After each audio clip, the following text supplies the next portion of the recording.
DS. Rangarajan என்ற பெயரை விட தமிழ் உலகம் முழுவதற்கும் வாலி என்ற பெயரும் அவர் எழுதிய பாடல் வரிகளுமே சற்றென்று இம்மனிதரை அடையாளம் காட்டும்.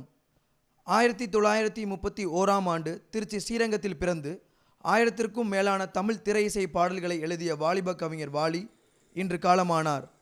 சென்னை அப்பல்லோ மருத்துவமனையில் நுரையீரல் சிகிச்சைக்காக 1 மாதத்திற்கும் மேலாக அனுமதிக்கப்பட்டு சிகிச்சை பெற்று வந்த வாலிப கவிஞர் வாலி மருத்துவர்களின் முயற்சிகள் அனைத்தும் தோல்வி அடைந்த நிலையில் சென்னை அப்பல்லோ மருத்துவமனையிலேயே தனது இறுதி மூச்சை சுவாசித்து முடித்தார். Abinesh, red fix news.